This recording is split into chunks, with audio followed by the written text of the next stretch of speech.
Well, Arizona, can we start at the beginning, and can you tell us the story of what's happened in your life from the very start? Okay, what I can tell you is that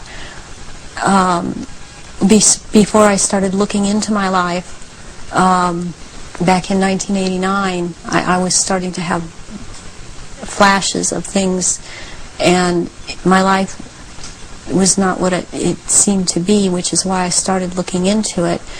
And what I found out was that I had a lot of missing time, and a whole lot of missing time, as to what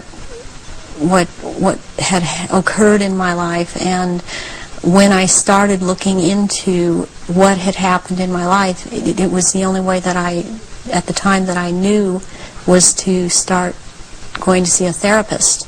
Within a year, I was talking about memories of being sexually abused by my father, which was part of what was supposed to happen. And I was starting to talk about mind control issues, and I was talking about ritual abuse issues at the time, and I didn't have the whole thing put together. It's taken me years, all these years, it's taken approximately almost 10 years to put this together, what has happened to me. And in the process, I have lost everything that I ever had in my life, and anything I held dear in my life. I was bred for this role that I fulfill, and it was planned from before my birth, and it was because of the bloodline of my mother's family, which comes down through Ireland, but before that it began in France. It was through the Marquis de Stac, which he came to Ireland and changed the name to Stack, and then I was chosen. And the birth was planned. My parents were forced to move down to this area for the reason that the High Council is down here, which is, there are 6 councils of 13 in this country, and the High Council is down here. We're talking the United States? The United States, yes. And so from the time that I was a baby, I was being abused and traumatized, and on purpose, for the mind control that they need someone to go through to do whatever they say, to be as just a puppet in that they can control every move. And you don't remember, I didn't remember a lot of things, because I have, as a result of all of this mind control, split off many parts that all hold memories, hold feelings, hold programs, hold information, and I've been working very hard to pull all of that up. And it's been a long, slow process for me, because there don't seem to be a lot of people in the field that I only felt was the only way I could go was psychiatric and psychological. They don't seem to know what is really going on, and I believe that a lot of them are afraid of being sued should they suggest something, and so they cannot lead or suggest. And it's been a process of me having to trigger myself to remember, and be around people that can help me with that can't really be touched by the False Memory Syndrome Foundation. So what happened? You say you were abused as a child as part of this compartmentalizing of your mind. What went on after that, as you got older? Well, they start with wanting to make you an obedient slave at first, and so they do a lot of sensory deprivation, they do a lot of sensory overload, and they switch between the two, and they do out-and-out torture. They take a small child and they electroshock. In my case, it was electroshock to the brain, and they would take away my chance to sleep. They kept me awake for many hours at night, would not let me sleep. And I was also told things, as this was before the age of 5, I was told things such as, they would make me drink water, and they would say, if you pass urine, you're going to have to drink it. And they would make me drink it. And if you have bowel movement, you're going to have to eat the feces, which is also what happened to me. And then they would play, there was a programmer that was programming me, a very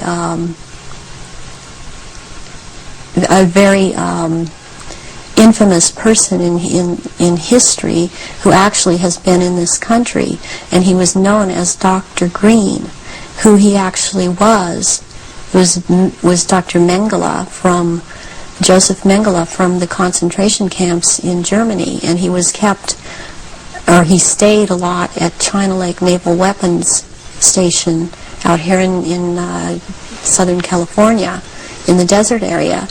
And I would be around this man a lot, and he used to tell me that the scar that he had on the left cheek of his face was actually from, he was into fencing, and that it was from that, but actually the scar on his cheek was from one of his own programming techniques, that he would put a child in a box and with a sword and tell the child to defend the box, even if it meant his own death. Then he'd tell another child to break into the box, and which this child would do, and then the other child would then jump out of the box and shove the sword or the lance straight through the other child. And at one point he got into it where this child actually got him in the face with the sword. And he would wear a huge emerald ring on his left hand, on this middle finger, and he would twist this emerald around, and for programming, and he was into using long colored ribbons of different colors, and you had to choose a certain ribbon, or you were given a certain ribbon, and that meant that this certain thing was going to happen to you. And it was like picking sticks out, or drawing sticks out of a hand, out of someone's hand. I saw games of Russian roulette played where it was chosen beforehand that a child would die, and the child would put the gun up to his head and pull the trigger, and this child would end up dying. But it was meant to scare all of us, keep us in terror, as there were many other children that were around me that went through the same thing. I have run into people from my childhood that have known me, and I've recognized their names, and even if they change their names and change their hair color, as I have done, they have recognized me, or I have recognized them, and I know their name. They know my name.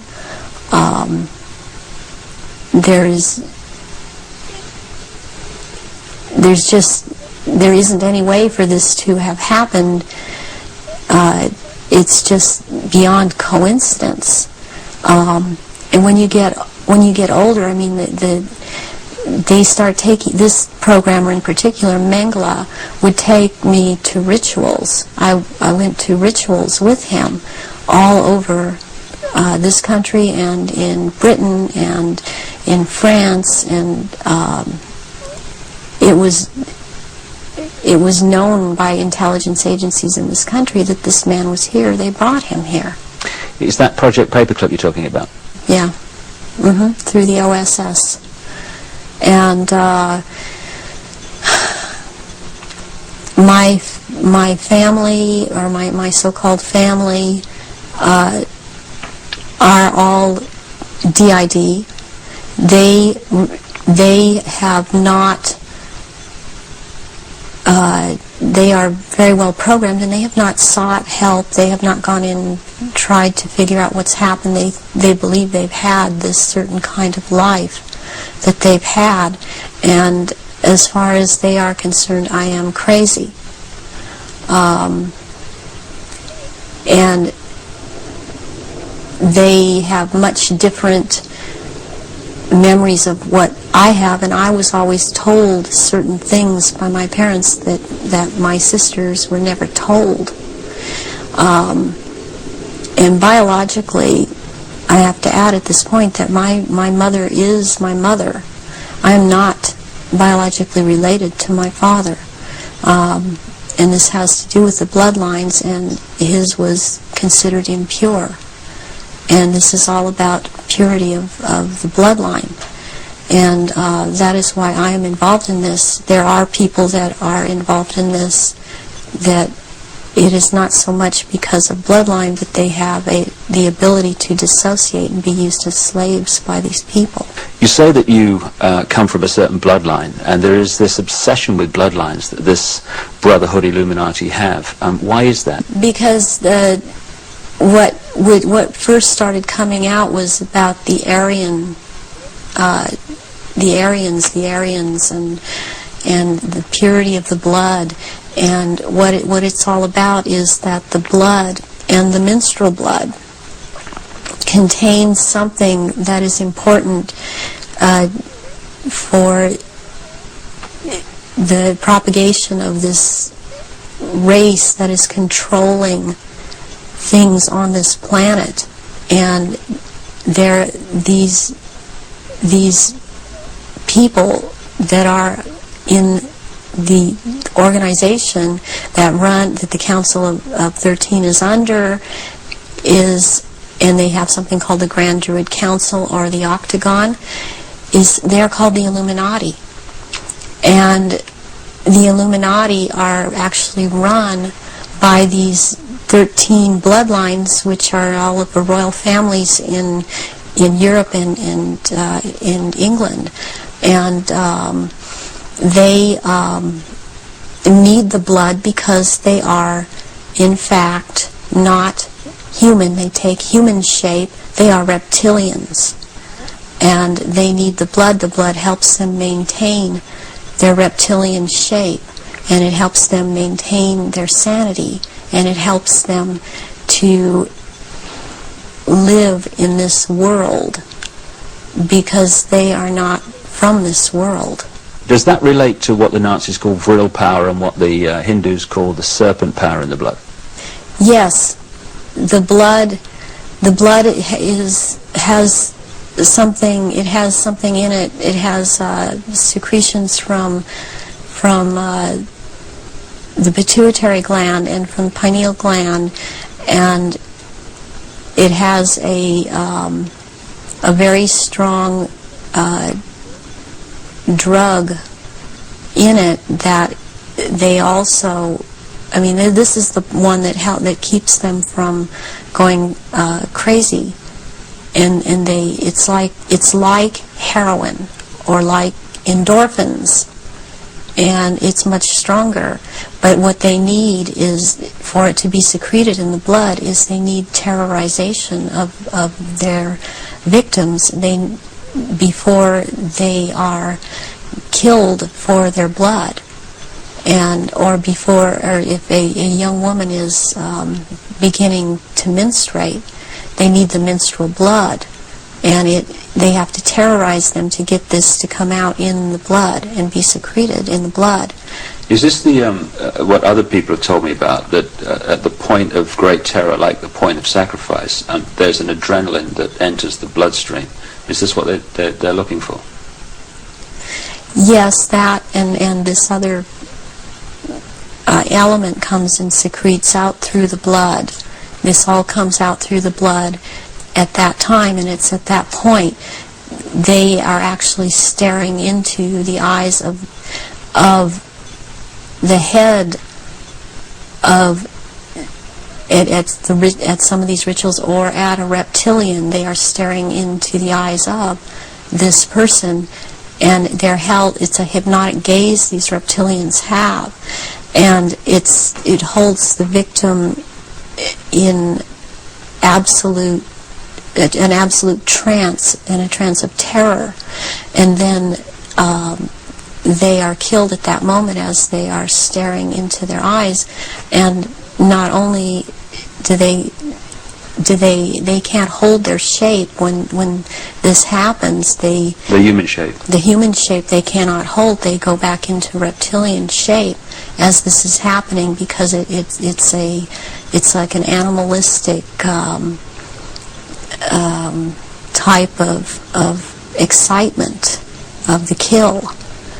And they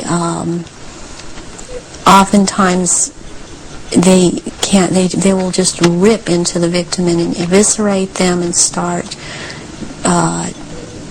eating the flesh of this person too. And the fat from the intestinal area is highly valued, as they use it on their skin. And they will drink the blood, and the blood is highly sought after, and it goes according also to rank within these creatures, as to who gets what when. And their sacrifices have increased in the last, it started increasing in the early 80s. The amount that they were doing is increased. And they use a lot of druidic holidays to do this, but they have other days too. They've mixed all of these satanic and what are called satanic holidays and druidic holidays, and in order to have these rituals, which ritual seems to be important to them, but they also use it in order to drink this blood, but they seem to need more. Have you any idea why it's increased since the 80s? So there are changes going on in the earth. It seems they're not able to hold their shape like they once were able to, and people see them shapeshift more and more, and they need the blood to try and maintain it, to try and maintain their human form.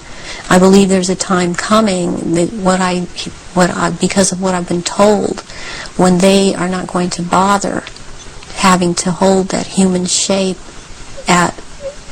as they had to before, and they want that time to come. It's almost upon us. So when you're talking about the fact that the veil is lifting on these reptilians so that people can see them far more easily and far more often, does this relate in any way to the fact that there is this desire to bring in this rigid structure, including microchipping and many other things, across the year 2000, which has become known as the New World Order? Is that coming in because it is known that the people are going to see what the game is, and there has to be control of the people at that time? Yes, it's very connected. I started talking about the New World Order back in 1990, and I was very psychologically and physically affected so much by what was coming out. I wasn't watching television. I was not aware that certain individuals in this country, George Bush, were talking about the New World Order. I was talking about it because that is what was coming out, and knowing that the first time that inside of myself that I'd heard it was in conjunction with the Nazis, and that came from Mengele. And I started realizing that there was something going on, and then it scared me. And I didn't really look into it for years, but I was being harassed constantly. I was being told. At one point, I had someone telling me that I was being, and who was ex-Army intelligence, ex-CIA, telling me that I was being monitored by the National Security Agency. And I didn't have the whole story then, so I did not totally understand why this was happening. But yet I was being followed by cars or vans that said G12, G14, and in this last year, which has really been very hard, I've been followed by G41 vans, and I had to find out what those were, and that is naval intelligence. But this whole thing is going towards around the year 2000, and when they are going to establish themselves openly as a new world order, and it's headed toward that, and that's what everything is being prepared to or prepared for. And I have actually got I've got a sleeping program right now to return, because I've left, but to return for that time, and it's called End Times Programming or Janus Programming. And Janus relates back to Nimrod of Babylon. Yeah, there is a group that used to be in contact with me all the time, and they stopped trying simply because I didn't obey them. They would be in contact with me all the time. They're called Janus, which is also the two-headed Roman god of change, and their headquarters is in Brussels, Belgium, in the NATO building. And they are a group of psychiatrists and doctors who are into mind control, and they are one of the many groups involved with the Illuminati. And they would contact me and tell me, give me directions that I was to psychically kill this person, or psychically injure this person, or scare this person. They'd give me the location. And I started questioning this, and I had a contact who since has seemed to have disappeared because she couldn't get the funding, and I had called her about this group, and she's the one that was the ex-CIA, ex-Army intelligence person, and she knew about these people, and she said, yes, you're right, this is what is going on. In your experience, being brought up in this Illuminati environment, were you ever told anything about where these reptilians came from, and what is the history of it all? I was made to learn through Mothers of Darkness, which is a certain aspect of the organization, because that was an early part of my training, the history of what was the Illuminati on this planet. And what I learned was that the Aryans originally were from Mars, and the reptilians came to that planet they came from another place. They came to that planet. They came to rule, because they wanted to mix, so they said, with that race, and but they became the overlords, and the Martians or Aryans were seeking to escape from it, they went to the moon and then were there attacked, and they then went to Earth and established culture here on Earth approximately 6,000 years ago. And at that point in time, they were doing well, and they were mixing with the indigenous population of this Earth. They were getting along with. And then about 4,000 years ago, the Reptilians arrived here and again began to take over, and they instilled themselves in different places underground in the Earth, and also this one part of them, the ruling part, took over and became involved in the politics and in the religion, and started controlling through these means at that point in time, and using the gods and deities that were believed in on this planet, started infiltrating into that and becoming that, and things started, blood rituals started happening, and since that time, that is the way that it has been. And presently, they claim to come from the Merovingian bloodline. They are all of the. There are 13 bloodlines in Europe that all of what are called royalty are developed from or come from, and they include the Aryans in this. And there's been a big push in this century.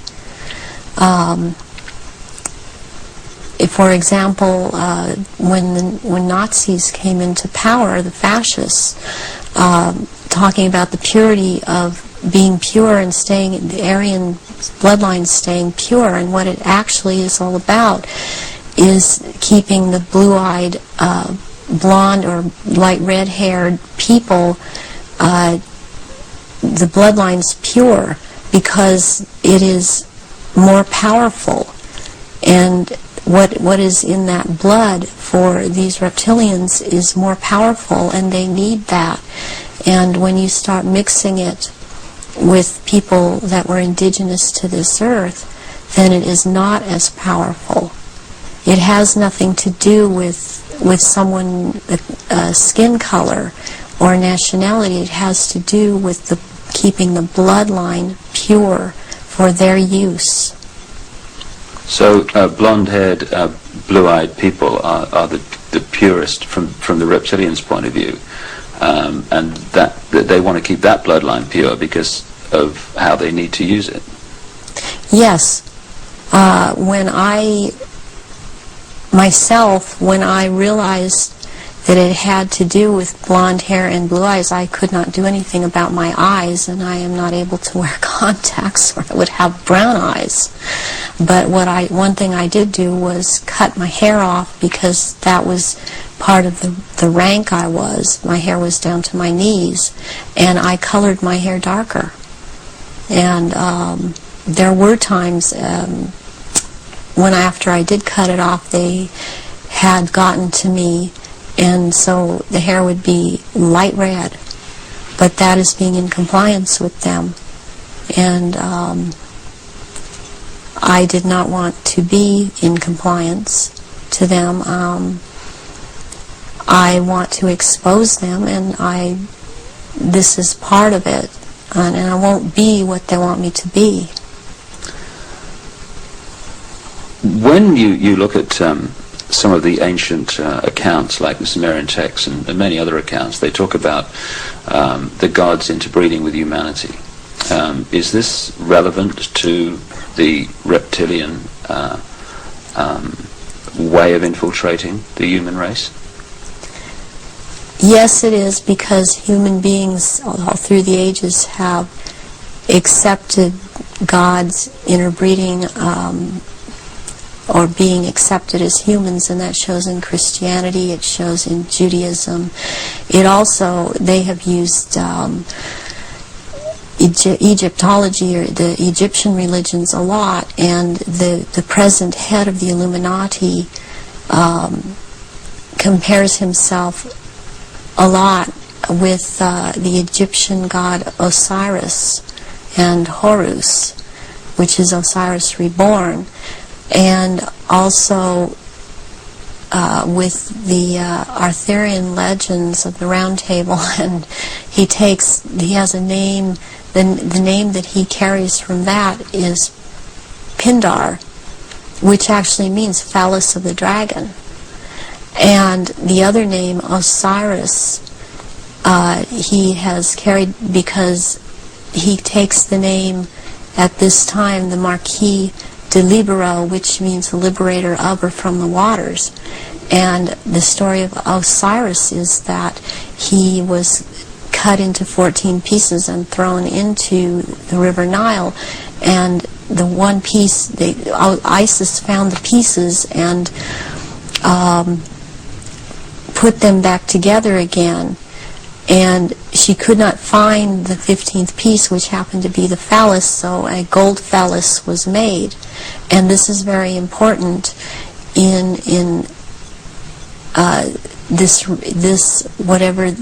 group in the Illuminati. This is important, and it's important to think that about the head of the Illuminati, because what comes from a golden phallus would be a superior seed for a race, and this is how this is what they are doing with all of these bloodlines to keep the bloodlines going, are impregnating Aryan people of Aryan blood that hold high stations with them, impregnating them with this seed of Pindar. And therefore it's important to keep this history in mind and the names in mind that he is going by at this time. So would it be correct to say that the reptilians came to this planet because the Aryan Martians came to this planet, and had the Aryan Martians gone somewhere else, they'd have followed them there? They would have pursued them all over the universe, yes. Can we now go into some specifics about your own experiences? What were you brought up to do? You say that you were identified as a bloodline before you were born. What was the role that you were brought through to play? The role that I was brought through to play was, as in the Illuminati, was as a goddess. Specifically, the address is Mother Goddess, Starfire. And the Starfire goes back to the blood in the menstrual blood, what is contained in that.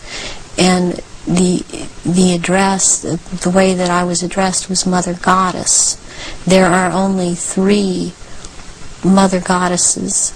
There can only be 3 at a time on this planet, and there is a male equivalent of which there can be only 3 of them. Why mind control someone to conduct these rituals, like yourself? Why don't these reptilians just conduct their own rituals? They don't seem to have the psychic abilities, and they look for people that have that, and people in the bloodline that have that. And I have had that. I've had a tremendous amount of psychic ability, and so I was picked and bred from before birth, and this is also something that other survivors that have been in high positions have known about me and told me. What's the connection then between you having psychic abilities, those being recognized from the start, and you being brought through to conduct their major rituals? Well, it's kind of twofold. First of all, they needed the psychic abilities because they control or attempt to control events, because I would have the ability to foretell what was going to happen, and they needed the information to just try to control it to an outcome that was good for them. The second thing is that during the rituals, you had to have psychic ability. You have to be very powerful in that way to call out the old ones that are also reptilian, that come from another dimension. They actually they materialize from out of another dimension and are present at rituals, and they are so powerful, and their presence is there's such an evilness about them, and they want out of this other dimension, and they can't. They have to be called out by someone who has that power, and the reptilians don't have this power. That's very important, that they don't have this power to call out these old ones that have to do with them.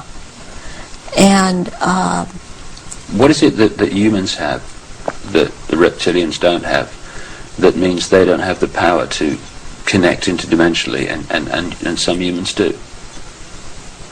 We have the ability to foresee, to be able to become vibrationally higher, and see into those levels, go into those levels, and in fact, agencies use this. They call it remote viewing. To go, humans have the ability to go into the past, to go into the future, to go to other places, to astrally leave their body, astrally, and to see things that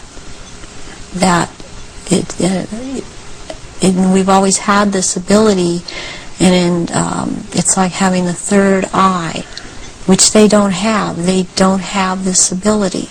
So during a ritual, these old ones are called out, and they are what Christianity would have called the demons. They are called out, and there is a circle that it has a hexagon in there, which is a powerful occultic symbol, and then there is a pentagram, and then there, in the middle of that, there is a triangle, and if you're the one calling them out, then you stand in the triangle so that you're not devoured or taken by these creatures that come out. That creates an energy field around you which they can't penetrate. They can't penetrate it, and they cannot get outside the pentagram. And they want out. They're always demanding to be let out. And so you have to be very powerful to keep them in line and to make them go back when it is time for them to go back. Why do the reptilians want to manifest these quote demons at the rituals? It brings power to the rituals. It brings power to them. They are told things by these entities, and they are encouraged to go on with what they're doing, and knowledge is imparted to them through these entities. But it takes a person with the ability to bring them out and make them answer, because they don't want to cooperate. They have to cooperate when the right person has control over them. And that's to do with that person's energy and ability to use right. energy. Yes. You talked about the Aryan race coming from Mars. One expression of it seems to be very clearly what we call the Phoenicians. The Phoenicians had two deities, St. George, which became a British deity, who defeated the dragon, which seems incredibly symbolic, and also St. Michael, who, according to the legend, banished Satan, or this negative force, into the abyss. Is this symbolism of the abyss anything to do with the fact that these reptilian demons of another dimension are somehow locked in a time-space prison, and they can't get out, and they can only get out when they're brought out in that way? Yes, they want out of that dimension. They have been thrown into that dimension, and they can't leave that dimension. And that's actually what the abyss is about, is being in a different dimension. It's like something to do with the fourth dimension. And before I even knew, for example, what I was saying, or I realized what I was saying, I would be saying things to my therapist and other survivors that the fourth dimension was a dimension to stay away from. Not at that time understanding the whole thing. Why do these rituals take place at certain key times of the year and so often are related to the phases of the moon? Because the moon has an influence on this planet, and also the sun. These also take place during different things that go on with the sun, but the moon it's kind of a really very cyclical thing with the moon. It takes place on full moons, new moons. It has to do with the current religion, or that they're using, the Druid religion that they've taken and used. They still hold on to the Egyptology type of religion. They hold on to the Druidism, though, and they're currently calling themselves Druidic or Druid. And Druidism is tied in with the cycles of the moon, on which it has to do with planting, sowing, and harvesting. And there are so many days that they can use from this to their own purpose and their own end, that they bring it about. There's a lot of ritualization with Druidism, and they love ritualization. So take us through one of these rituals that you conducted at the highest level of this global brotherhood. What would happen? There were people that were bred from birth. They were bred to be ritual sacrifices. I have a problem with what they is said a lot today, especially by the False Memory Syndrome Foundation, that how could all of these people disappear, or how could all these babies be born? I worked with a nurse midwife. We did home births, and it's very easy not to register a child when it's born. And then they have these children that they're kidnapping and bringing in from other countries, and no one misses them because these are third world countries. And children they have the most energy, the purest energy, they're the highest form of sacrifice. And they will terrorize these children and mind control these children. And in rituals, by the time they're brought into rituals, they may be drugged, or they may not be drugged, or they may be in an altered state because of the mind control. And they are used as actual blood sacrifices during these rituals, because of, again, reptilians needing their blood. And they will take various organs from the sacrifices, depending on what date the ritual may, what the ritual may be associated with on that date. But they will also slit the throat from the left ear to the right ear, and the blood will be gathered in a goblet, and it will be dispersed among the reptilians, and dispersed among, also after that, among people that have been participating in these rituals and seem to have it, even though they seem to be dissociated, mostly these people seem to be cognizant of what they are doing. Are these rituals rare? I mean, how many are there that, say, go on a year? I mean, we talking hundreds or thousands? There are things happening every month of the year. There is not a month in this 12-month system that something is not happening. And it's more than one. I mean, it's every full moon. It's, and the very important rituals are the summer solstice and the winter solstice, and then there is the vernal equinox and the fall equinox. And there is Samhain, and there is Beltane, there is Imbolc in February, there is Lughnasadh, which is in the beginning of August. There's a whole week leading up to Beltane and also leading up to Samhain that's called Grand Climax. So May the 1st is Beltane. May the 1st is Beltane. Halloween, particularly in America, has become like a mini Christmas, almost like a holiday of celebration with a trick and treat and all this other stuff. But what actually happens outside the public arena that night of Halloween and into November the 1st? Away from the public arena, there's a ritual that's taking place in 6 different locations in this country for all of the councils of 13 in the area that I'm in. It is the East Side Christian Church on 7th and Temple Street in Long Beach. And it is for the High Council of 13.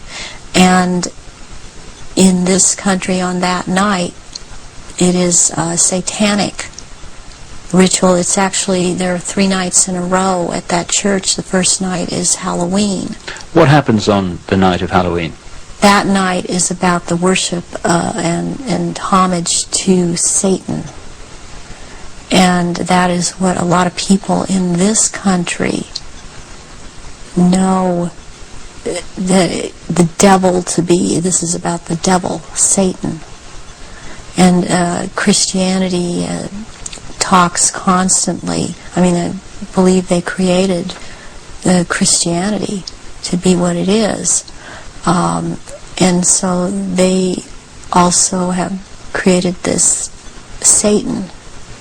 And so they control in that way. And on that night there's a lot of bloodshed, and there are sacrifices made to Satan. There is a person who plays the part of this in this High Council that has to do with this High Council. He's not on the High Council, but he has to do with playing the part of Satan.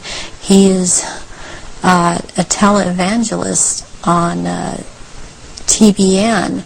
He used to be, he filled in for a little while as a lead singer on Iron Butterfly many years ago, and he has long blonde hair. What's his name? At this point, I don't recall his name. It just, I recognize his face. I saw it recently on TVN, and then this is his cover, or he is DID, and he plays this part, the great deceiver Satan, on that night, on Halloween, at this church. And that is what happens on Halloween.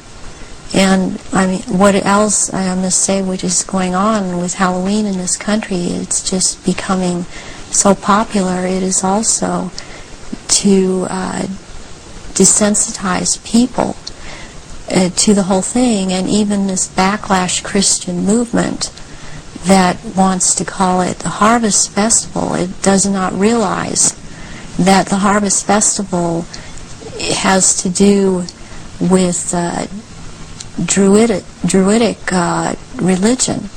And again, they are still doing the same thing and celebrating the Harvest Festival. That's what the Harvest Festival is about. Are many of the so-called Christian rituals, because that's what they are, or festivals or ceremonies, are they actually, to most Christians, unknowing representations of these satanic rituals? Yes, they are. One, for example, Christmas has to do with it's a time, it comes right after the winter solstice, which is a satanic or a druidic celebration. It has to do, there's a day in there called that day which is not a day. It has to do with the killing of the old king and the birth of the new king, which is a druidic day. On the 24th or the 25th at midnight, there is a ceremony that's specifically for children, and it's called the last bulb on the tree. Where does that come from? That is something that's used with children. It's part of programming them into the whole thing. And there were things that would happen to the child that hung the last bulb on the tree on Christmas Eve, as it was a common practice to decorate the tree on Christmas Eve, and the tree in itself is a phallic symbol, and it's paganistic. Christmas is based on pagan day, and back to Roman times, and Christians have given it, they think they have given it Christian meaning, and it means something else, and it does not. But there is the case with the last bulb on the tree that has something to do with what happened to this little girl, John Benet. John Benet Ramsey. Yes, John Benet Ramsey. And this occurred on this night because of the day it has to do with. It comes right after the winter solstice, which is a satanic or a druidic celebration. It has to do, there's a day in there called that day which is not a day. It has to do with the killing of the old king and the birth of the new king, which is a druidic day.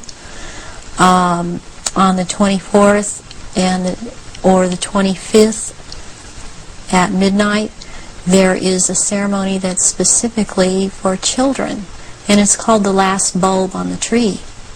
Where does that come from? That is something that's used with children. It's part of programming them into the whole thing. And there were things that would happen to the child that hung the last bulb on the tree on Christmas Eve, as it was a common practice to decorate the tree on Christmas Eve, and the tree in itself is a phallic symbol, and it's paganistic. Christmas is based on pagan day, and back to Roman times, and Christians have given it, they think they have given it Christian meaning, and it means something else, and it does not. But there is the case with the last bulb on the tree that has something to do with what happened to this little girl, John Benet. John Benet Ramsey. Yes, John Benet Ramsey. And this occurred on this night because of the day it has to do with, and the ceremony that it has to do with. And there were rituals done on that night to these little children. So that is totally tied into it. I have heard that Jean Benet's name is relevant to the rituals. Do you know anything about that? John Bay. John Bay is a satanic deity or Satan. John Bay is a name for Satan. And that name is just closely tied in, and it's so close, and I don't understand why it hasn't come out, and that I know of, it hasn't been talked about. But that is why she was killed on the day that she was killed, and her family, as far as I'm concerned, her family is involved in this, and that there's always a price to be involved in it. She was the price. This little girl lost her life. Can we talk about some of the famous names that people around the world would know who, in your experience, have taken part in these rituals that you've conducted?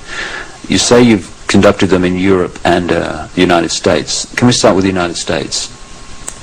Yes, I have seen at rituals, I have seen George Bush, I have seen Madeleine Albright, I have seen Henry Kissinger, I have seen Ronald Reagan, and I have also, by the way, seen his wife, Nancy Reagan. I have seen Hillary Clinton before I knew she was Hillary Clinton at the time. At these rituals, she is involved. The other people that I have named and I have seen shapeshift into reptilians. I have not seen Hillary Clinton actually shapeshift, but she is involved. I have seen the two sons when they were young, the two sons of George Bush present at these rituals. Are these the sons that have become governors? Yes, one is in Florida and one is in Texas. I have seen, did I mention J. Rockefeller? And he shapeshifts. I've seen George Deukmejian and Ronald Reagan again, having been governor in California. There have been people such as Newt Gingrich. I saw, and I didn't know at the time that he was Newt Gingrich. I recognized that he was Newt Gingrich when Clinton came into power, and after he was, Newt Gingrich was then elected Speaker of the House. And I was horrified to realize that this man was also there. All of this has affected me to the point I don't vote. All of these people seem to all be connected to the Illuminati, and I don't feel like being part of having anything to do with them. Presidents like Carter and Ford and Clinton. I've seen Ford there. Gerald Ford. Gerald Ford, yes. Are they all reptilian bloodlines? I haven't seen Carter shapeshift. You've seen him at rituals, have you? Yes. Gerald Ford, I have seen shapeshift. And Johnson, also. Lyndon Johnson. Lyndon Johnson. Also, Dr. Joseph Mengele, who took me around to these rituals a lot of the time, was also a shapeshifter. And there were also people that there are people in the European countries that I've seen shapeshift and be involved. And this it doesn't surprise me any more than it does the people in this country doing it. Is just for some reason more shocking, and it cuts even deeper. Because I have seen the Queen Mother there, and I have seen the Queen there. I've seen Princess Margaret there. I've seen Charles there, and they shapeshift. And I have seen this. I'm not coming up with his name right now, but he was president in France after de Gaulle. He was there. I've seen him there. I've seen the Rothschilds there. I used to see the Rothschild that lived in England there, but the one that still goes there and is a shapeshifter, Guy de Rothschild, Baron Guy de Rothschild, has been to all of these rituals and has been over in this country under the name of Dr. Barrington and tried to program me, and has impregnated me several times with eggs that were taken from me years ago and were impregnated with semen from Pindar and then placed back into my uterus. This has happened to me twice, once at age 39 and this year right before I turned 43. And I had told my therapist ahead of time, before I ever could have known that this had been done to me. And it's happened at a certain place in where I have been living in the San Fernando Valley. It's happened at a house on Tyrone Street in Sherman Oaks. And my understanding is that there have been other survivors that have talked about this location as having been involved with programming and so on. And Baron Guy de Rothschild has tried to program me. All these years he has been trying to control me, get me back under control. And the Marquis de Libero is someone else that attends all of these functions and is, since he is the one in power, he attends all these functions. I have seen Tony Blair there, and he shapeshifts. I have seen Prince Philip there. They all have their quirks as to how they act, even in their reptilian form. And they all, they act. They don't act all like robots, but they have their quirks. They have their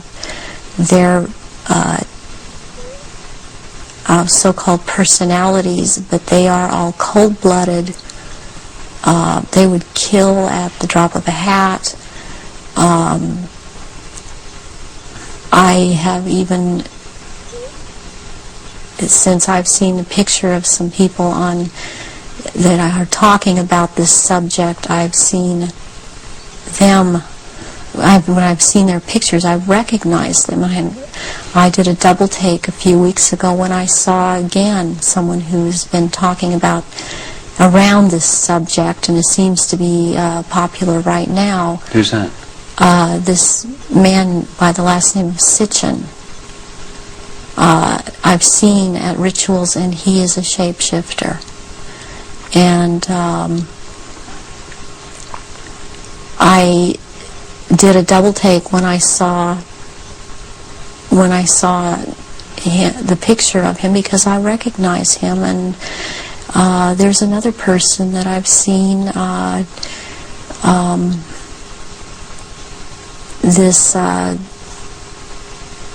gardener, Sir Gardner. That Lawrence Gardner. Sir Lawrence Gardner. And he had recently written an article that was out in Nexus magazine.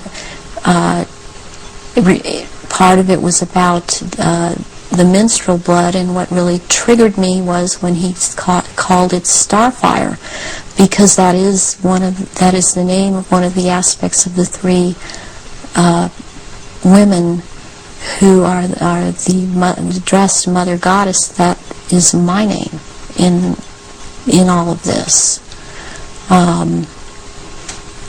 So this man, I have seen, he has lots of power within this sect, Reptilians, and he's someone that you would want to watch out for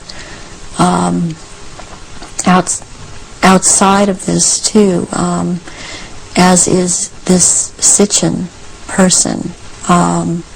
What do you remember about Zachariah Sitchin?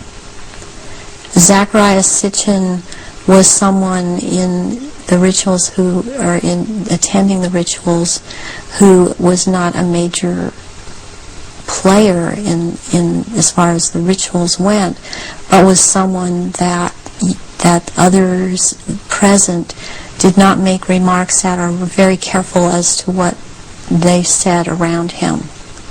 And he was talking about, he would be talking about doing away with people, persons that were in his way, or were putting out information that he didn't feel that he wanted put out. He is very much a disinformer, and that is his job, to disinform about what is going on with the Illuminati and with the Reptilians. He actually warned me off from investigating the Reptilians, interestingly. Where do the rituals take place that you've been involved in, involving the British royal family? Glamis Castle, Stonehenge, Balmoral Castle. I have reason to believe there's a church, and I think it may be Westminster Abbey, and there is a Mothers of Darkness castle or chateau in Brussels, Belgium. They've been there too. And also in France, the Marquis de Libero Pindar has a castle in the Alsace-Lorraine region of France, and I believe it's in the Alsace region, that he uses. And there are certain rituals done at that castle down in the dungeon part of that castle, and there's an entrance down there to underground places in the earth. And there is a natural formation of rocks that kind of glow green, and they keep menstrual blood in that formation, and this green glowing from these rocks actually turns the blood a darker color, and it's called black blood, and it's used in certain rituals. But there are also, they keep small, there are smaller, less developed little reptilians that are kept down there. They're kind of pets. But one other thing that's also down there, there are eggs. It's like a nest of eggs kept down in that part where it's warm. It's very warm down there. into this entrance, and these eggs are kept down there incubating, and they are the reptiles' eggs, and that's where they keep them. What are your memories of conducting the rituals for the royal family? What happened? What were they doing? One thing that sticks out in my mind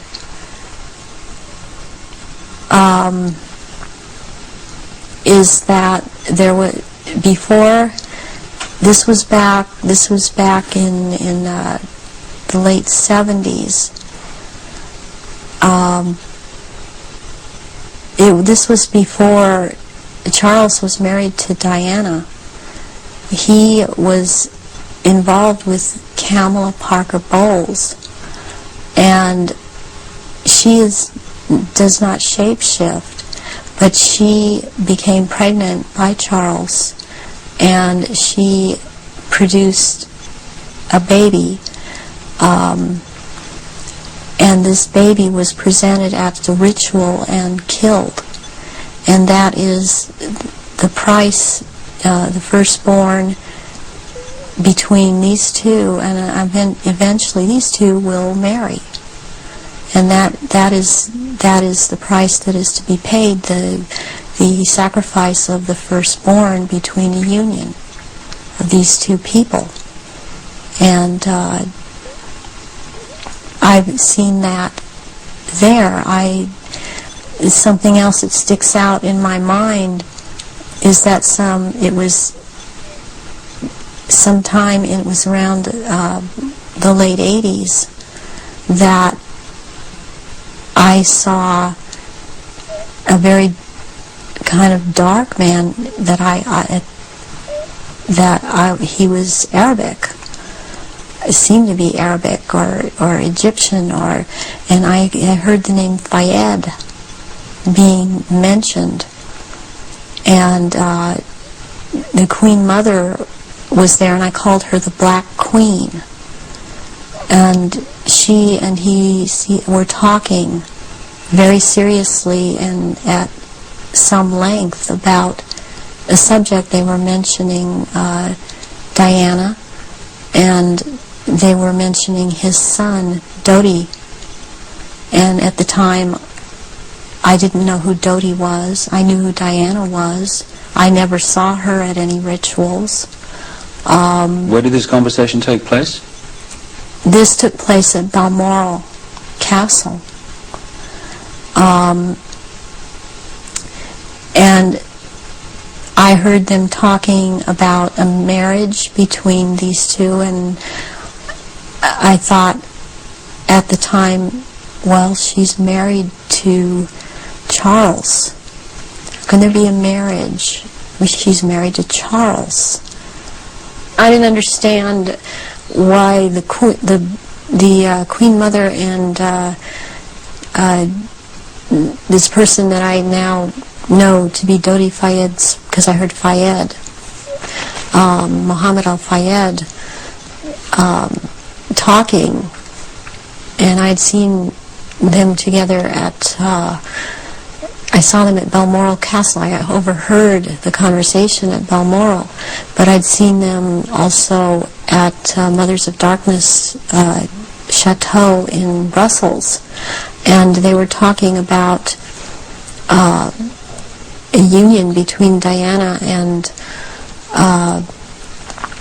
his son Dody back in the late 80s, and I did not understand at that time, because I understood Diana to be married to Charles. I knew that she was married to Charles, and they had 2 children, and they were about to have another.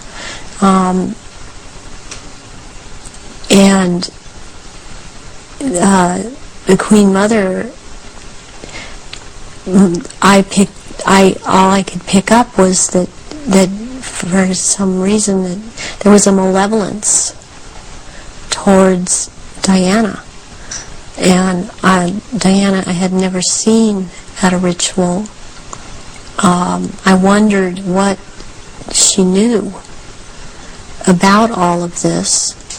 What have you seen the royal family do, the Queen Mother, and the other people you've seen in the rituals? What have you seen them do?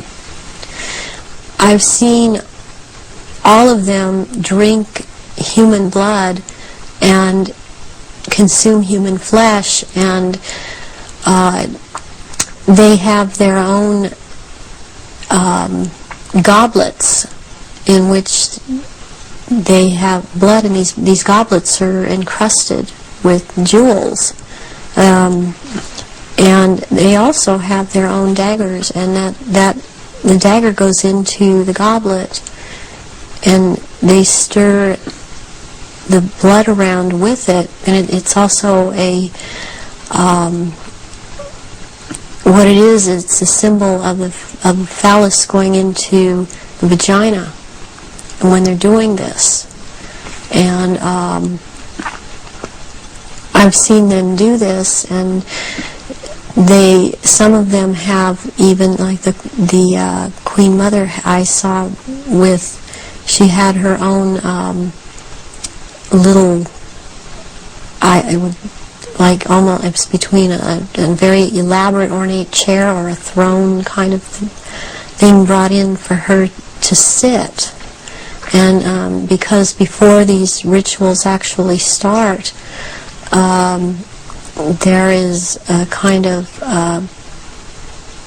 people move around the room and talk, or recognize one another. It's a formal kind of a ritualistic setup, the way they talk and the way they introduce each other. It's like a court. What are they wearing?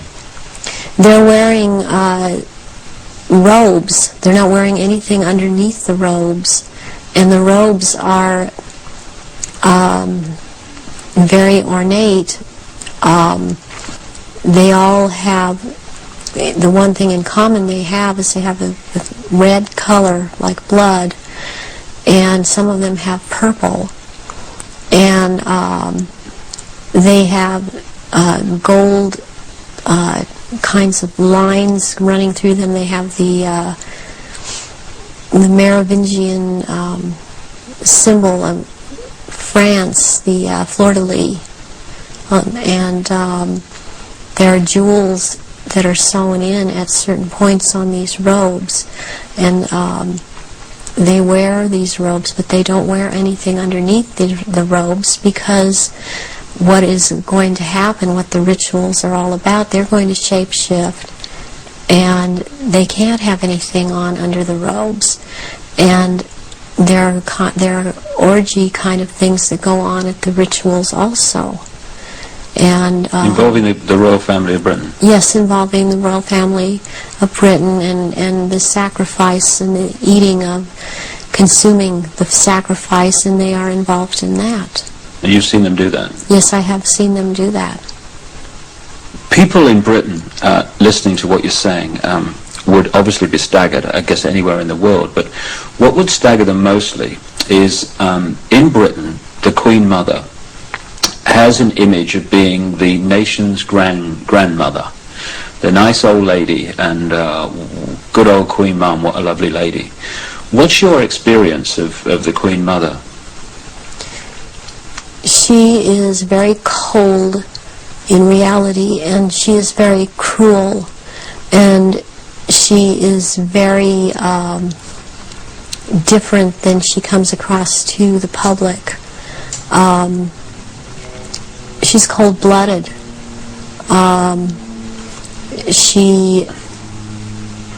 If she feels that you are someone beneath her, even in the Illuminati, that you're at her equal or your station is above her, she will not speak to you, she will not recognize you. She obviously, from what I see, enjoys consuming human flesh. It's sickening. The one person that she seems to be afraid of is Pindar. People would also look at the Queen Mother's elderly, frail stature and find it very difficult to see her taking part in rituals and doing anything, if you like, active. Do they go into a different state in terms of age and strength and all these other attributes when they actually shapeshift? Yes, the human body that they choose to occupy or take when it was young, it ages, but when they take the reptilian form, these reptilians live hundreds of years, and so they have to have taken more than one human body to live in. A lot of them are much, much older, and I'm including the Queen Mother in this, older than people think that she is. She's been in more than one body, human form. And when the time comes, if it is time for her to go on, it has been chosen that she still has, it's known that she still has life or years to go, again, she will be put into the body, the essence of her, and the reptilian form will go, or the essence of her will go into another body that is also has the ability to shapeshift into reptilian form. One of the pure reptilian human bloodlines. Yes. What happens when, take the Queen Mother as an example, what happens when they shapeshift? I mean, what do you see? You start to see changes happen, and they're happening so fast that it's almost, it's the closest thing that I've seen to it is what they're now doing with computer technology. It's just a literal transformation that happens very quickly, and they get taller and they get bigger, and they don't look at all as reptilians like they do as humans, and thus the wearing of the robes, because if they were in clothes, the clothes would be torn apart. So let's take the Queen Mother on this subject as an example.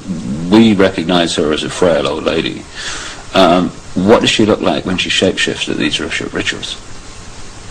She has, she looks like, the nose portion gets very much longer, and it grows into kind of a snout kind of thing. She has little fangs, and incisors as teeth, and there's a tongue. They all seem to have this kind of tongue when they're at this level. The tongue has a lot of long, hairy or pointed projections coming out of it. It's very long, and they have these. They don't have hands or feet. They have these claws, and they have scales, and also scales that seem to kind of disappear into one another, but it's more pronounced on the back. There seem to be lumps or protrusions coming from the head. There seem to be some kind of growth appendages at where, on the back, and they seem folded, and not all of them have that. And there is a tail, and they a lot of times will keep the tail curled, and and I've seen her when she's very displeased with something, as I've seen other members like this. This tail is whipped around, very agitated, and they do, and she hisses. What color are they? Which one in particular? Take the Queen Mother as an example. She's kind of a beige color on the underside, and by the time you're going up around to the back and the tail and the top of the head and on top of the nose, snout, whatever, it's coming to a very they're dark speckles or large speckles of dark browns, and the eyes usually they're large. They look like they're very round, and they look like they're coming out of their sockets, and very protruding. And usually the color ranges from a beige to a gold to a dark greenish gold, and then there's this dark slit up and down, a vertical slit, and and the eyes will look hooded, and when they look hooded, it's a very frightening thing, because it seems that when the eyes are hooded, they're about to do something. What do you mean by hooded? The lids come down, and it's almost, I guess it would be the same thing in a human as an expression of someone's got an idea. And how tall are they when they shapeshift? They're just about 7 feet tall. Some are a little shorter, or to a foot shorter. Some are a little bit taller than 7 feet. So what would the Queen and Prince Charles look like in their reptilian form? As to height? As to general appearance?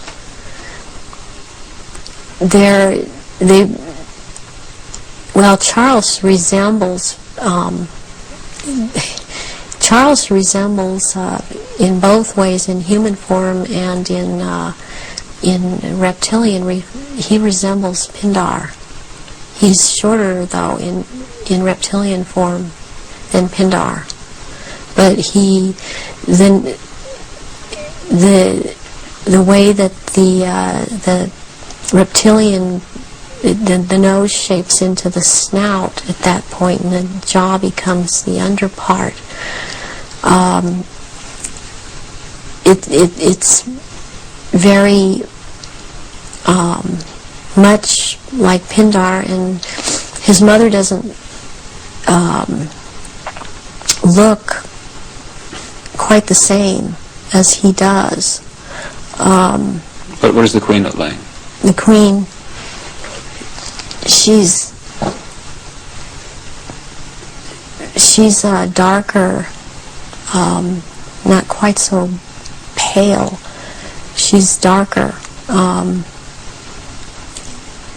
All over, she doesn't have the amount of I would call it freckling. It's more like a gradual, like the skin is gradually getting darker. It's more smooth.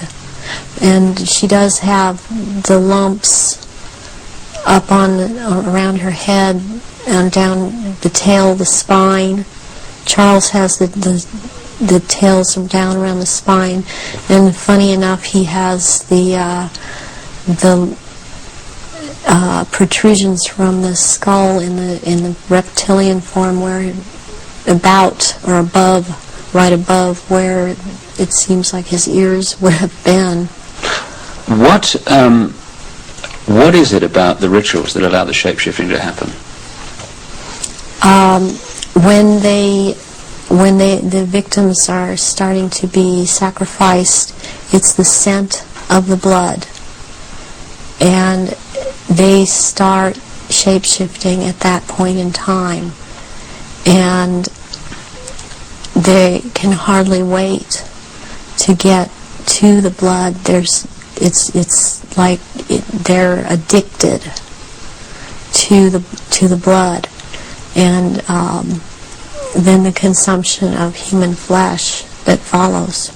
What have you seen the Queen or any of the royal family do in relation to that? Have you seen them sacrifice and consume human flesh? There are certain times when they will actually do a sacrifice, or there will have been someone doing a sacrifice and it's not happening fast enough for them. So they will step in and finish it themselves, because the sacrifice the ritual has to be gone through. It's sacrificially, ritualistically, it has to have been gone through, and they will step right in and just start tearing the throat out, and they're getting all this blood from the jugular vein at the same time, and that has happened when there are many there that are going to be sacrificed, and they just can't wait, and tearing into the contents of the abdomen and stomach of a victim afterwards. Who have you seen do that? I've seen the Queen Mother do that, and Prince Philip and Charles. I've seen Guy de Rothschild do this. It seems that I've seen it more among royalty, or so-called royalty, do this than people that are not titled. They don't seem to. They seem like it feels like they don't dare, but they shapeshift nonetheless. But it's like the royals that step in and just start tearing away, as they can hardly wait. How long can they hold the reptilian form in these occasions? During the rituals, it's much easier for them to hold their reptilian form. They can stay in that form. What it is that they have a hard time holding their human form. And as long as they're around blood and the scent of blood, they can't hold human form. Right. Where do you think the story of Diana fits into all this, in terms of the ritual that you know about and the royal family background that you know about? What was all that about? What happened in Paris? Diana was a ritual sacrifice because she's named after goddess Diana. She was chosen from before birth for the purpose of which she served. I understand and very well, and am very empathetic towards Diana, because in a way it parallels what happened to me, to have served your purpose, had 2 children, and then be tossed aside. And to her horror, though, she obviously never attending a ritual, she knew something was happening, and she knew what was going on, and could not be trusted to be at a ritual anyways. I don't think that Diana would have attended a ritual. I don't think that they could get her to cooperate in this because she actually saw for herself that this was going on after she married Charles. Was there any way, when Diana was married to Charles, without attending a blood ritual, that she could have seen him or one of the others become a reptile? They have a tendency when they're asleep to shapeshift, and they have to consciously hold their form, and when they're asleep they have a tendency to not hold human form and to shapeshift into reptilians. And there could be other things that happen. I'm thinking about the times that Diana would have gone through a menstrual period. Well, that would have also really triggered some of these people in the royal family that are reptilian around her to want to shapeshift, or any woman, any human woman in that household that would be having a period, that scent of blood would tend to cause a momentary shapeshift. What was the whole, what appears to be a ceremony surrounding her assassination? What was that about? The rumours that she was pregnant, the Egyptian Dody fired, and the place where it all happened, which is an ancient sacrificial site to the goddess Diana. How does all that fit together in the rituals that you know about? Okay, the crown aspect of the goddess is Hecate, and the day of Hecate is on August 13th. And what is very prevalent in this with the Illuminati and what they've done with the Druidism and other and Egypt, the Egyptian religions, is they like to mirror the numbers. And so as like, for example, with the goddess Isis, her number is 18. When you mirror it, it's 81, and that is the number of the sister of Isis, Nephthys. And Nephthys was considered the evil sister to Isis. With Hecate, what I think happened here is that she was sacrificed, and it was a very important sacrifice because 3 people died, and it was a picture of the triad of Isis, Osiris, and Horus to them. Horus being the unborn child of Dody Fayed that Diana carried and was 3 months old, which is another very important fact, a number that's important to them, to be 3 months old. Sacrificial babies are taken in utero at 3, 5, and 7 months. And when I heard about this was a deal that I understood now had gone down, and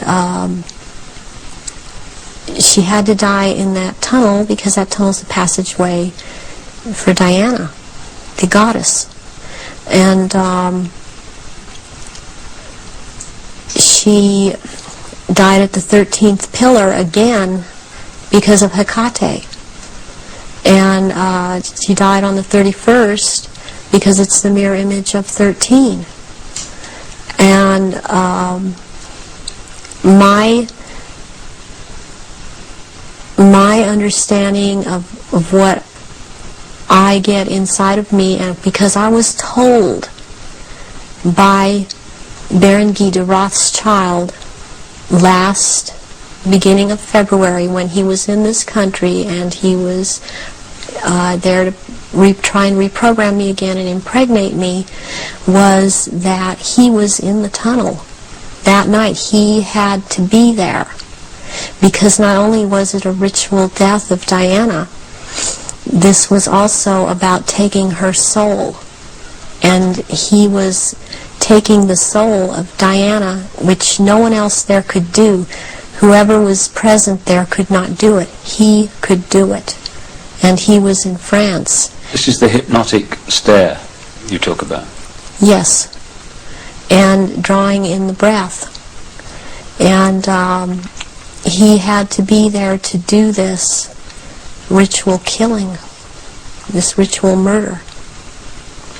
This would mean that the ambulance team and a doctor that arrived within a minute of the crash coming the other way must have been in on this whole deal, or at least the people in charge of the ambulance team.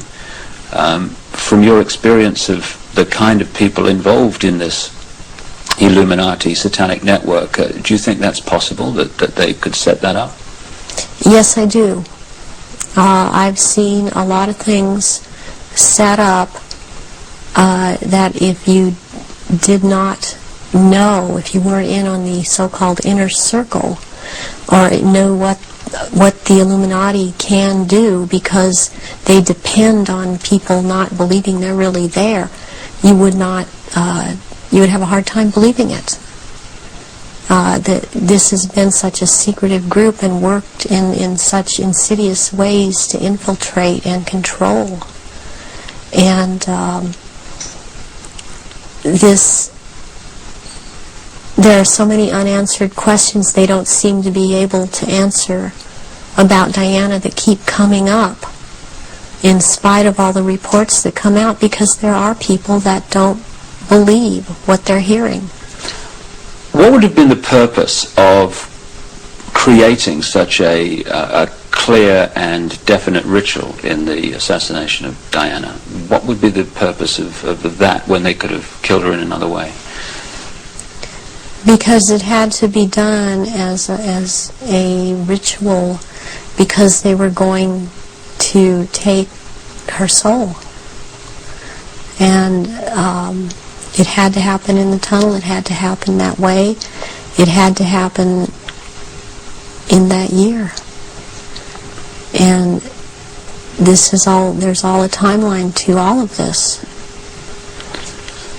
There's been many rumors that she was pregnant. But as I understand it, one of her friends says that was not possible, because she knew that very shortly before she'd had a menstrual period. Is it possible to be pregnant and for that to still happen? Yes, it is. This happened to me. I was impregnated with one of my own fertilized egg that was fertilized by the sperm of Pindar, and he sent Guy de Rothschild to impregnate me in this manner, and I was impregnated in October of '94. I had periods up until February when it was discovered, and they seemed normal.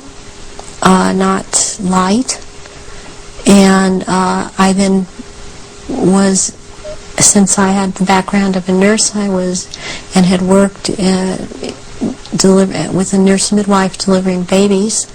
I was, for some reason, it occurred to me to check my stomach, my abdomen, and I realized that I was pregnant, and so I ended up seeing a doctor who told me, he verified, you're pregnant. He did it with blood test, with the urine test, and ultrasound exam, and if I don't do an abortion on you tomorrow, you're going to have to go through a different type of abortion, which probably would have been a saline abortion.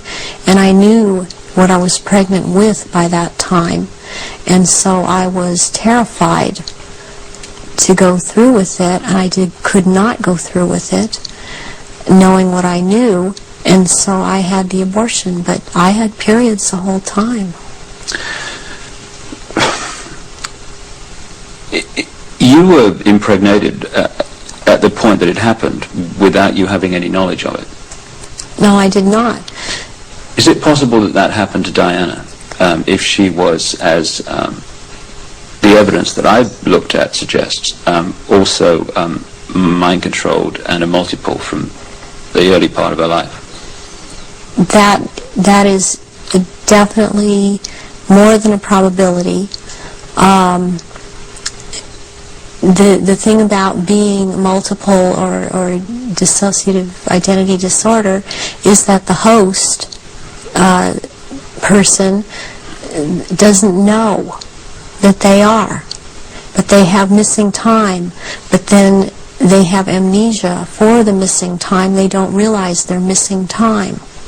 They don't realize things are happening to them.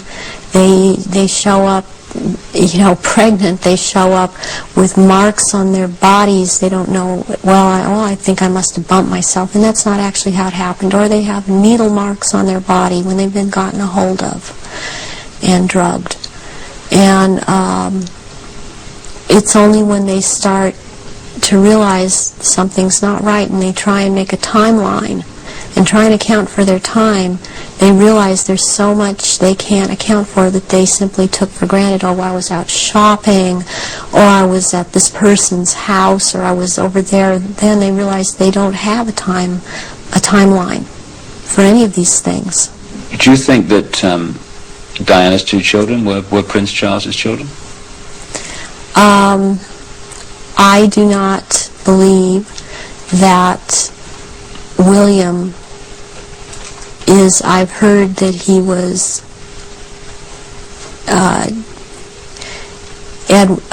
Charles's son. I've heard about someone else, and I believe that it was neither. I believe that this child of Prince William is the son of Pindar, and she was impregnated and she did not realize that. When you look at the ritual nature of all that, you've got Osiris, it would seem, symbolized by Dody fire. You've got Isis symbolized by Diana. Presumably the baby quite obviously symbolizes Horus in Egyptian legend and ritual.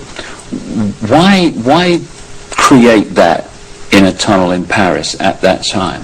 What was it designed to do, to symbolize or whatever? It's to symbolize, it's part of symbolizing getting the world ready to recognize the Horus that is about to come upon us in the year 2000, as the year 2000 is the age of Horus and Osiris reborn, and there's a sacrifice involved, and the sacrifice is the mother, and the sacrifice is this child, and yet it involves another child who yet lives by the same mother. And you're talking about William? Yes, I am talking about William. What would have happened to Diana in your experience of the ritual, and what would have happened to the unborn child after the events in the tunnel in Paris? That Diana left the tunnel dead. She didn't leave that tunnel alive. That ritual, she had to die in that tunnel, and they had to take her soul in that tunnel, and they had to take the soul or developing essence of the unborn child, and in the hospital it follows logically, according to what I know about what they do, that they would have taken the uterus and the fetus from Diana, that would have been taken, and as a ritual that would have been taken, and they would have removed other body parts. And done what? Distributed them for high Illuminati members to consume, because this is a ritual sacrifice. Some strange things happened after that. Strange things happened all the way through it. But suddenly the decision was made that she would not be buried in the local church where she wanted to be buried, but on an island among the trees in a lake at Althorpe Park. And Earl Spencer, her brother, claims through a dream he was inspired to put 4 black swans on the lake. Therefore, from your, again, knowledge of the ritual, what does all that mean? Why do that? Because 4 black swans have to do with 4 directions, 4 seasons. They have to do with sealing something for all eternity. To have 4 of something black, like that swan's figure in Celtic mythology, quite a bit in the Druid mythology. And black is the color of Hecate, and also one of the goddess aspects, the 3 goddess aspects that they have, the name is Black Flame or Black Star. And Black Flame means unto death. And so therefore the color black. And somewhere in there would be a flame. The decisions after her death to put her on an island among the trees in a lake and the 4 black swans were all, at least on the surface, taken by her brother Earl Spencer. Have you any experience of him? Earl Spencer I have seen at rituals. He's definitely tied into it. Her family has been part of this. She has this bloodline. I have not seen him shapeshift, but he's tied into it. You've seen him at rituals in Yes, I have. which sacrifices took place? Yes, I have. What about her father? Any knowledge of him? Her father was present at rituals. Her father would have been involved way before Diana was born.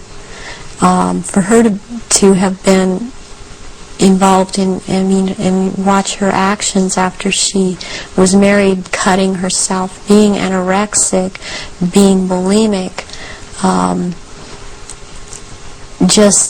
these are so indicative of someone who has been involved in mind control, has been hurt, and has been forced to follow mind programming.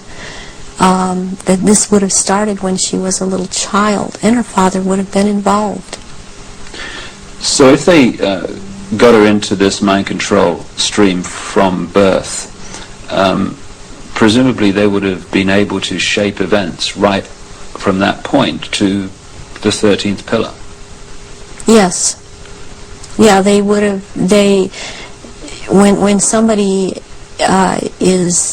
becomes what we call multiple personality disorder or dissociative identity disorder, there are many programs that are induced, that can be induced at any point. I mean, you've got the machinery in place when they're a very small child, and as they're grown, they can install programs at any point and have different parts hold these programs, and they can be made to do just about anything. They're taught things such as red light is a green light, go through the light. They drive faster than they realize they're driving. They are able to memorize or see, just glance at something and right away just pick what the point is that they're going after for some reason, or they can memorize phone numbers in just a glance. The car hit the 13th pillar, driven by Henri Paul, who was missing for 3 hours that night, a man who's been connected to both British and French intelligence. Given the obsession with the number 13, it seems beyond coincidence that with all those pillars in the tunnel, it hit the 13th. Is it possible to mind control someone like Henri Paul so that at speed they could pick out the 13th tunnel, the 13th pillar? Yes, it is. He also, it's very, very possible that he was drugged and programmed in the time he was missing. It's possible for him to have taken medication, but not have it affect him at all. Does that include alcohol? Alcohol also, yeah. And then maybe later or not, it would affect him, depending on if that's what the program was for it to affect him. But it might not affect someone at all. I've been through this myself, so I know this to be true. And what happened to you in this instance? It was a very bad time in my life. The one time in particular I'm speaking of, where my then husband told me that he wanted a divorce, and I took approximately 8. I don't remember what the dosage was, but 8 Xanax pills in front of him, and I drove from where I lived in Orange County to the Norwalk area and went to see my therapist, who was holding some groups in this area, and I did not feel the effects of the pills at all when I drove to see him. I did not feel the effects of the pills at all when I left there an hour and a half later. And I had no car accidents. I was not stopped. My driving skills were very good. And I've seen this happen with other people that have had the mind control programming and this DID, and you just swallow up medication and one part holds on to it and it does not affect the body. So if you're in a compartment that is not connected to taking the pills, you're not affected by it. But if you were put into that compartment that took the pills, if you like, you would be affected by them. Yes, and you can also have, what they can do with you is have a whole bunch of alters or parts lined up that, okay, you will be out from this point to this point, and then this next part, will be out at from this point to this point. They can keep going like that. It can be a very complicated, long thing, but they can line them up that way. That's the way the programming goes. Do you think this could explain the apparent mystery of a alcohol reading of Henri Paul that was equivalent to 8 Scottish on an empty stomach, while the video evidence of the Ritz Hotel security cameras is that this was not a man in the minutes before he drove Diana into the tunnel that was in any way at that level of drunkenness? Yes, that can very well explain it. With this kind of mind control programming that they do, once you go into that mode that they want you in, you can be hurt and in a lot of pain, or you can be drugged to the gills, or have drunk too much, and you appear to be in no pain at all, appear to be perfectly with it, and you don't feel it. You feel all right.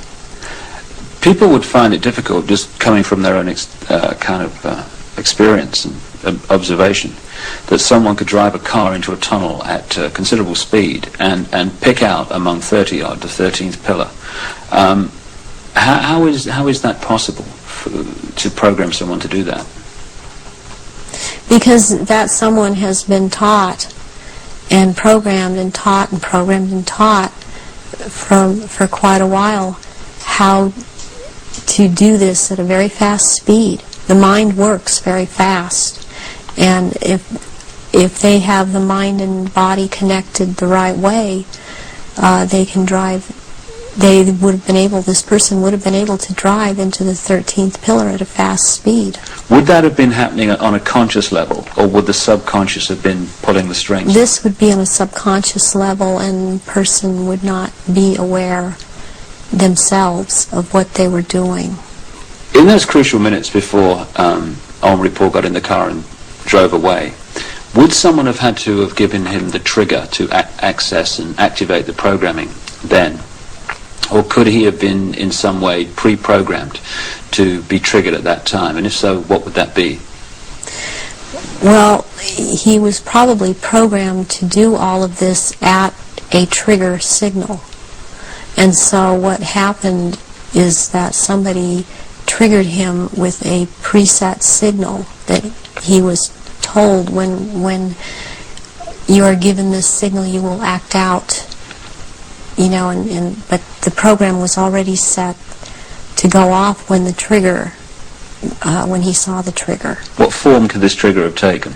It could have been a hand signal, it could have been a certain type of handshake, it could have been a color that he saw that was flashed in front of his face. It could have been a certain person doing a hand signal. It's most likely that there was a person present that he was to react to when this person said something or signaled him in some way. Given the extent of your programming from birth, how was it possible for you to break out of it, as you appear to have done now? One thing that happened is that in 1989, my programmer handler died, who was Mengele. And he was in this country so much, and I was around him so much, and he had a lot of control over me.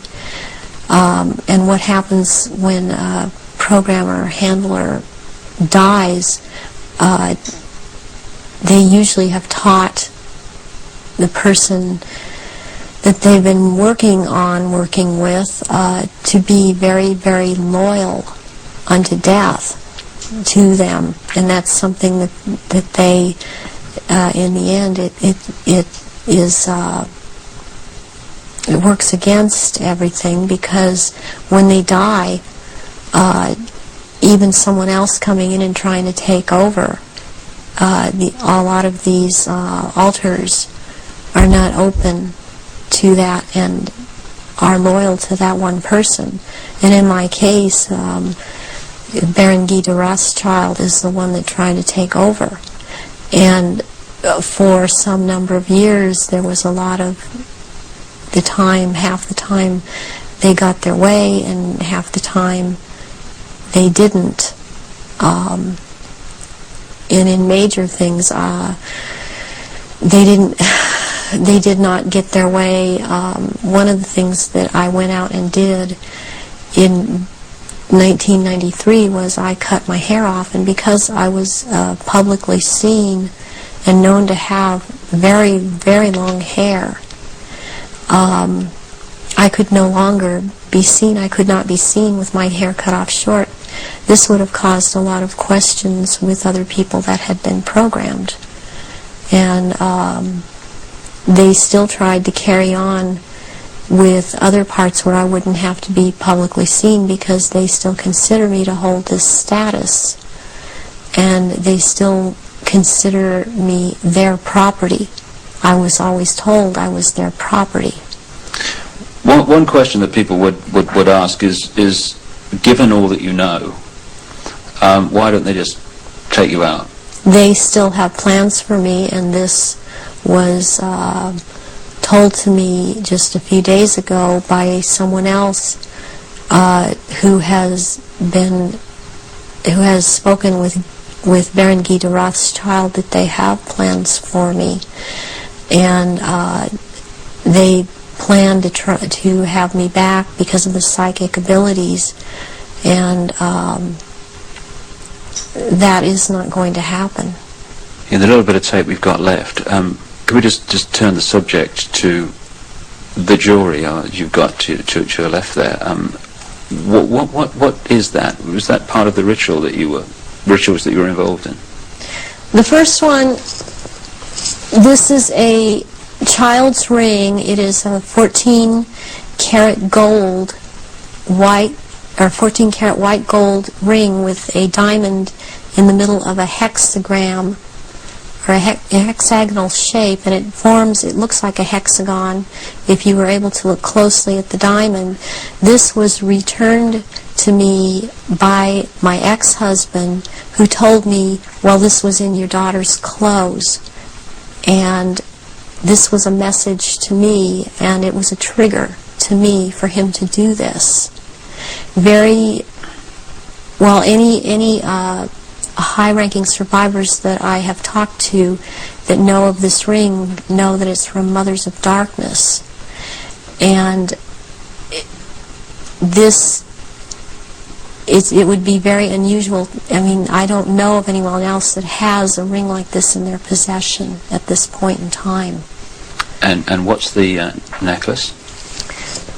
The necklace here is made out of copper, and it's very Egyptian, and it was given to me when I turned 19, and that's an important age because you really start at the position I was at, having these psychic powers in full effect and being allowed to do this in full effect during rituals, and this was worn during certain rituals. Why copper, and why have it at all? Copper is a transmitter. Copper has always been used in the occult. It has a specific meaning. The meaning it has is because I had a triad of altars that were very active in a lot of rituals, and the triad was Isis, Osiris, and Horus.